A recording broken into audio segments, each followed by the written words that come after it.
Você sabe o que é o temor do Senhor? Você sabe como construir o temor do Senhor em seu coração? Na escola bíblica dominical de hoje, aprenderemos sobre isso.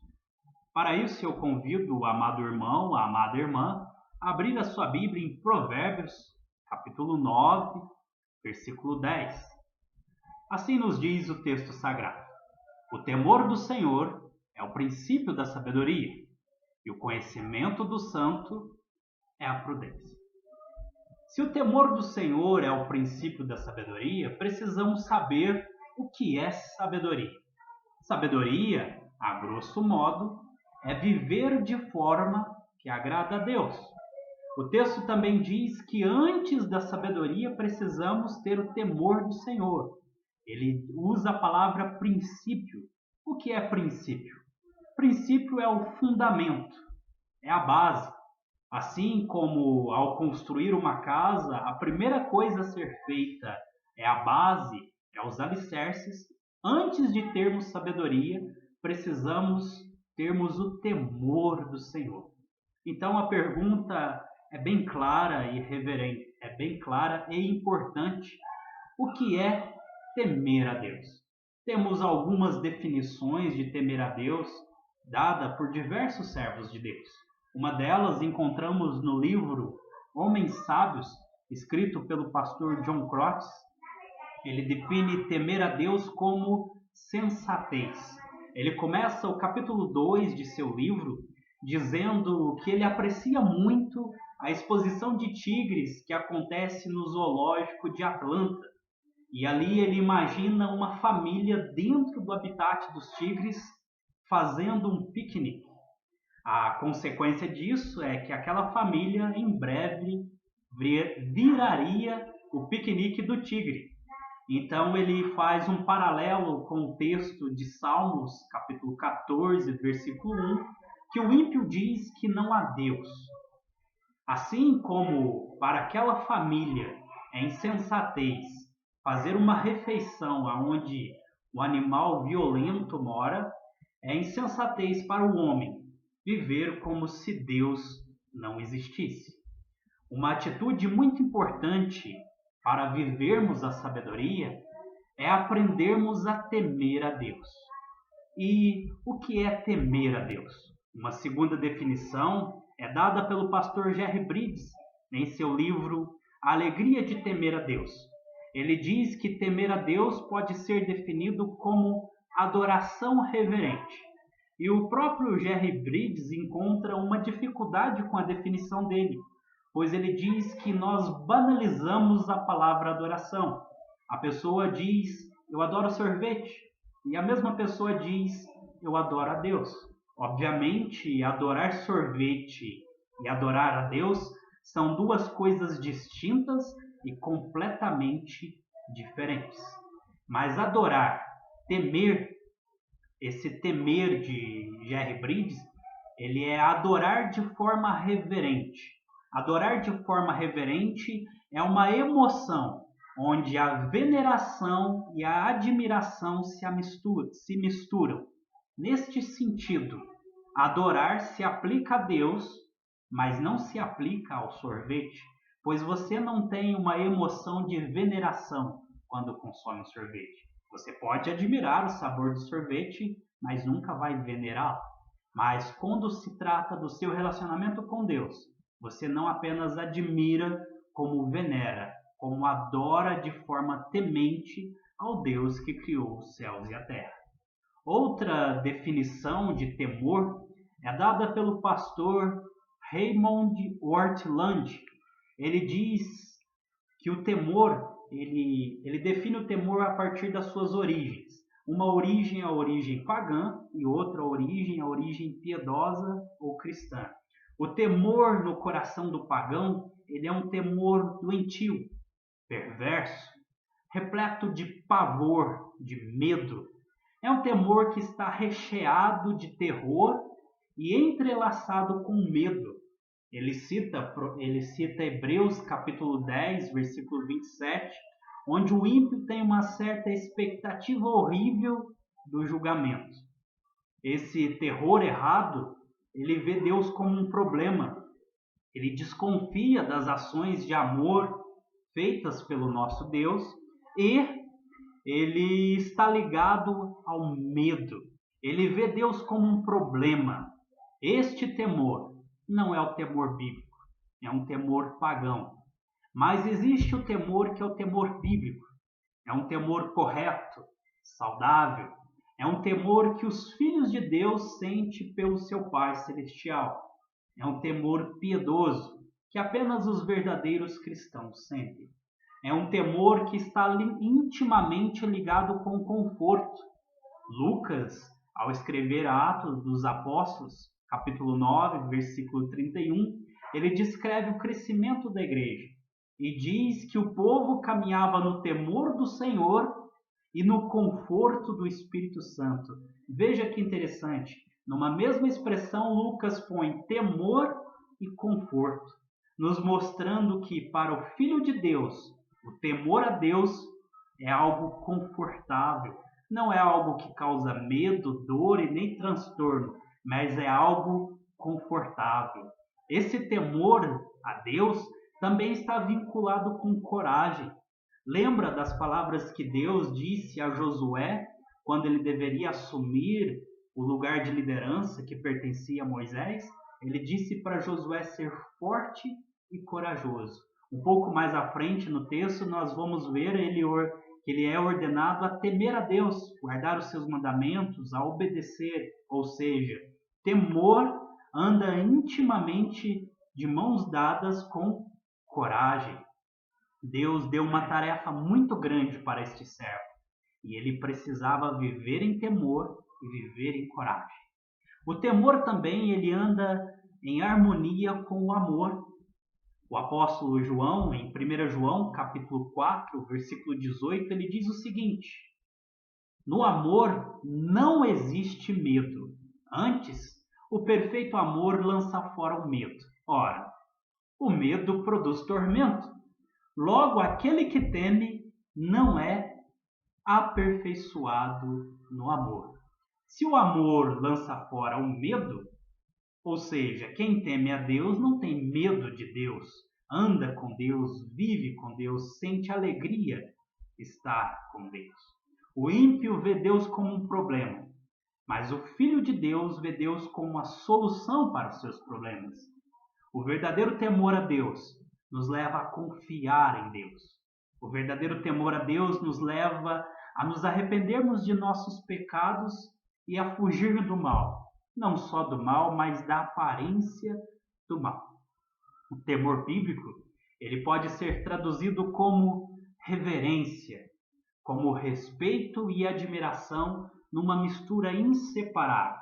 Veja bem, não é apenas reverência, não é apenas respeito e não é apenas admiração por Deus. São os três elementos juntos de forma inseparável. Temor bíblico é reverência, respeito e admiração numa mistura inseparável. Bom, após definirmos temor, a pergunta que vem é: como construir este temor bíblico, filial, cristão e piedoso em nosso coração? John Crotts nos orienta apontando três componentes do temor a Deus. A primeira forma de construirmos o temor a Deus é perceber quem Deus é. Uma coisa que precisamos é perceber quem é Deus. Saber quem é Deus enche o nosso coração de temor, enche o nosso coração de reverência. Como fazemos isso? Olhando para os atributos de Deus. Veja bem, Deus é criador. Nós não fomos criados pela colisão acidental de moléculas aleatórias. Nós não fomos criados pelo acaso. Nós somos criados pelo poder de Deus. No princípio criou Deus os céus e a terra, diz o texto sagrado. O texto sagrado também diz que Deus é juiz. A um abate, a outro exalta. E nós vemos a justiça de Deus em todos os seus atos. Nós ficamos indignados quando alguém que comete um crime é liberto pela astúcia de um advogado. Esse senso de justiça que habita em nosso coração é reflexo da justiça de Deus, pois um Deus justo criou os seres humanos justos, com senso de justiça. Deus é justo, ele não inocenta o culpado, ele também não imprime punição ao justo. Deus é santo, santíssimo em todos os seus atos. Isaías teve uma visão de Deus sentado em seu trono e ele clama, os anjos clamam dizendo que santo, santo, santo é o Senhor. Deus, ele é o ser mais poderoso do universo. Ele é todo poderoso. Ele sabe de tudo, ele está presente em todos os momentos da nossa vida. Esse é o Deus que nós devemos temer. Esse Deus, ele nos ama e cuida de nós.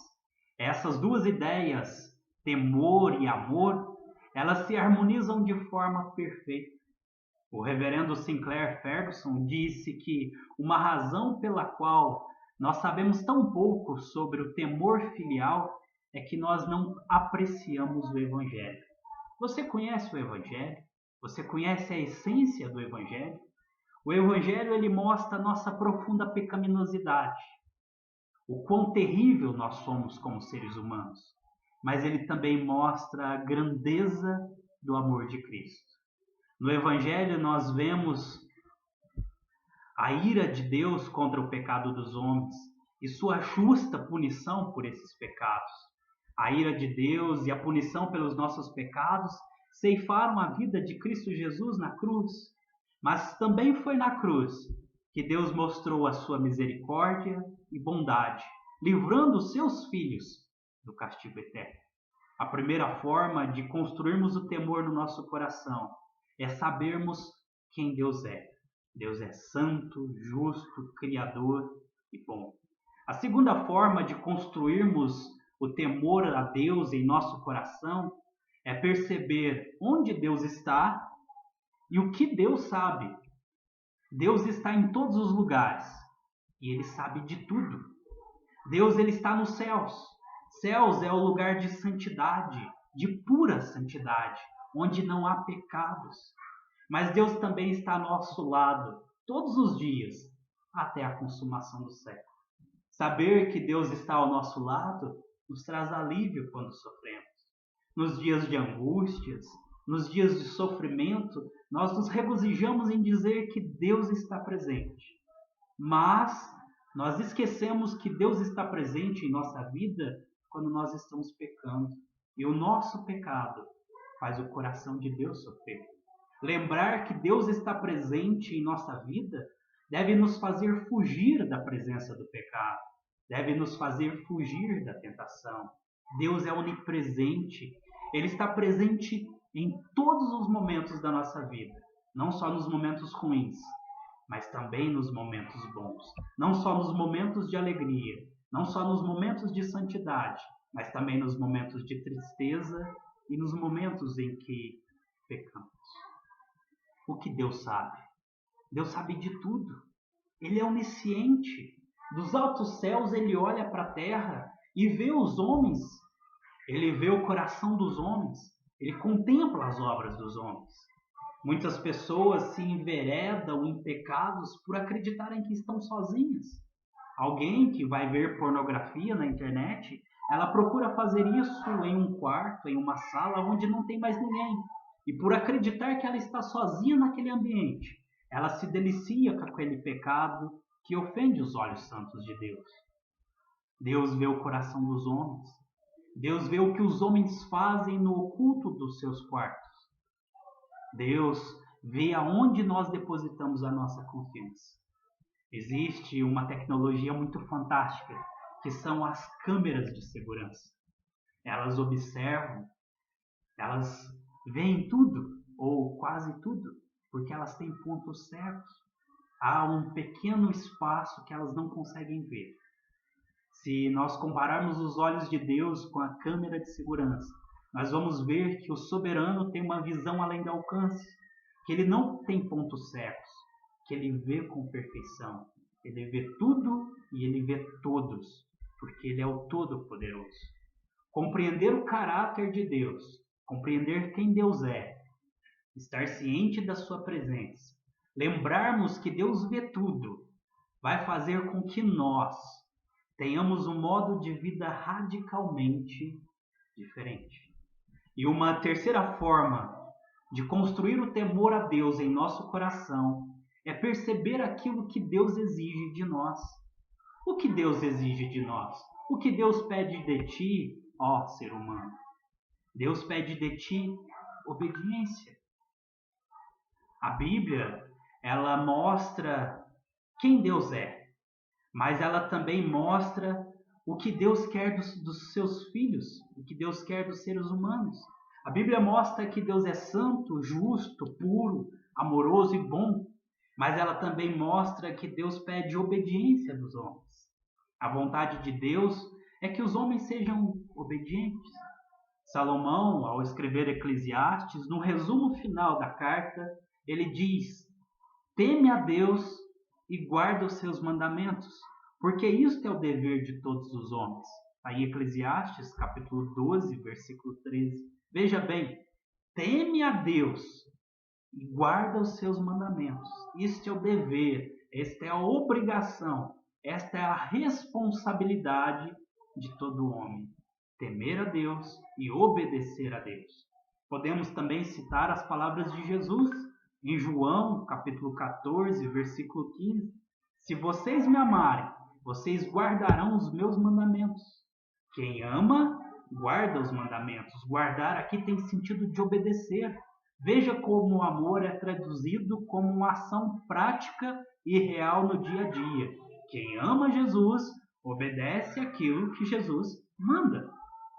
Também podemos citar a orientação de Paulo em 1 Tessalonicenses, capítulo 4, versículo 3, porque a vontade de Deus é essa, que vocês sejam santos.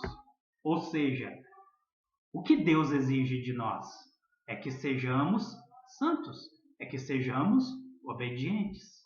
E eu preciso dizer que desobedecer a Deus nunca é um ato trivial. Embora julguemos que alguns pecados são menores e outros maiores, todos os pecados são ofensivos a Deus. Desobedecer a Deus nunca é um ato trivial. Embora nossa mente seja autossabotadora de nossa obediência, Deus pede que os homens sejam obedientes.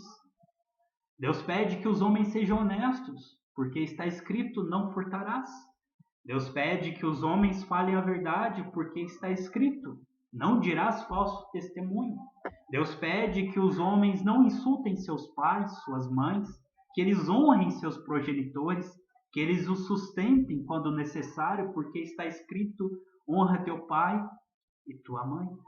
Deus pede que os homens fujam da impureza e da lascívia, porque está escrito que aquele que alimenta desejos impuros em seu coração comete pecado. Nossos pensamentos, nossas atitudes precisam ser atitudes que agradam a Deus. Pensamentos errados sobre o temor de Deus vai permitir com que o homem viva em pecado.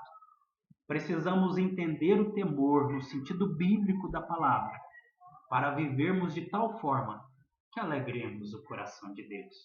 Perceba, quem é Deus? Perceba que Deus está presente todos os dias da sua vida. Perceba que Deus vê tudo o que você faz. Ele sabe tudo o que você pensa. Perceba qual é a vontade de Deus para a sua vida. Essas 4 percepções vai fazer com que o temor santo, bíblico, cristão, cheio de piedade e alegria, seja construída no seu coração. A consequência imediata do temor ser construído em nosso coração é que vamos viver uma vida prazerosa aos olhos de Deus, uma vida sábia, uma vida que é usufruída pelos filhos da obediência, uma vida que começa aqui nessa existência e se estende por toda a eternidade. O fato daquela família imaginária, citada por John Crotts, ignorar o tigre enquanto ela fazia o piquenique, não fez o tigre desaparecer. O fato do homem moderno ignorar a existência de Deus ou ignorar o temor de Deus não faz Deus desaparecer, não faz o poder de Deus ser menor, não nos salva do julgamento de Deus. O temor de Deus é o início de uma vida que agrada a Deus. O temor não é algo para crentes com um nível avançado de fé, não é algo para cristãos extremamente maduros. O temor é o início da vida cristã, é o início de uma vida sábia. Essa foi a exposição de Provérbios, capítulo 9, versículo 10. Eu gostaria de concluir dizendo que o insensato não crê em Deus. O insensato, ele não teme a Deus. Ele vive como se Deus não existisse. Mas o sábio, ele acredita em Deus. Ele teme a Deus. E ele busca viver de uma forma que agrada a Deus. Quando nós, cristãos, vivemos à luz da pessoa, da presença e dos preceitos de Deus, o temor, aquela adoração reverente, será construída em nosso coração. E existe grande alegria e recompensa em temer a Deus. Lembre-se, Deus é santo. Deus está presente na sua vida. Deus vê tudo o que você faz. Deus ama os obedientes. E eu gostaria agora de aplicar estas verdades ao nosso coração. O que é aplicar as verdades ao nosso coração? É uma série de tarefas que precisamos realizar por causa das verdades que ouvimos. 4 são as aplicações. Primeiro, o conhecimento do Deus da Bíblia gera em nosso coração um sentimento de respeito para com Ele. Por isso, devemos deixar os nossos erros e nos adequar ao padrão que Ele estabeleceu para nós. Segunda aplicação, saber que Deus é amor e que Ele perdoa os nossos pecados pode nos levar a abusar da sua bondade e misericórdia. Como que eu combato esse abuso? Sabendo que Deus é um juiz justo, santo, sabendo que Deus odeia o pecado. Isso servirá de antídoto para os desvios do nosso coração, para a autossabotagem do nosso coração que é enganoso. Terceira aplicação, nós nunca estamos realmente sozinhos ou escondidos. O pecado secreto e os pensamentos ocultos de nossa mente é apenas uma ilusão de nossa alma. Deus vê todos os nossos pecados. Deus sabe de todos os nossos pensamentos. Por isso precisamos confessá-los. Por isso precisamos abandoná-los. Por isso precisamos da graça regeneradora de Deus para nos erguermos após cairmos em pecados. E quarta aplicação, quem teme a Deus, obedece a Deus. Em nosso coração, nós sabemos aonde estamos sendo desobedientes a Deus. Em nosso coração, nós sabemos em qual área da nossa vida estamos negligenciando o temor a Deus. Nós somos chamados para sermos obedientes. E quando desobedecemos, nós machucamos o coração do nosso Pai Celeste. Nós somos chamados para temer a Deus. E quando vivemos sem temor, nós ofendemos a esse Deus que nos ama e enviou seu Filho para a cruz para nos salvar. Por isso, convido você a orar comigo. Papai querido, eu te agradeço, Senhor, pela tua palavra que é viva e eficaz e que adentra a nossa alma, mostrando-nos o que é certo e o que é errado. Senhor, nós te agradecemos porque podemos olhar para esse texto e entender que temor é viver da forma que agrada a ti, que temor não é medo, mas respeito pela tua santa e soberana pessoa. Papai, nós pedimos que o Senhor nos ajude a sempre lembrarmos quem o Senhor é, pois isso vai fazer com que o temor seja construído em nosso coração. Papai, ajude-nos a sempre lembrarmos que o Senhor vê tudo o que fazemos, tudo o que pensamos, que o Senhor está sempre presente em nossa vida, pois isso servirá de motivo, de motivação para fugirmos do pecado, para fugirmos dos desejos do nosso coração. Papai, ajuda-nos a obedecer ao Senhor, a fazer aquilo que o Senhor exige de nós, pois isso também ajudará a nós a construirmos um temor reverente para a tua santa pessoa. Ajuda-nos, ó Pai, a vivermos de forma que agrada a teu santo coração. Assim oro, ó Deus, no santo nome de Jesus Cristo, teu Filho, nosso Senhor. Amém.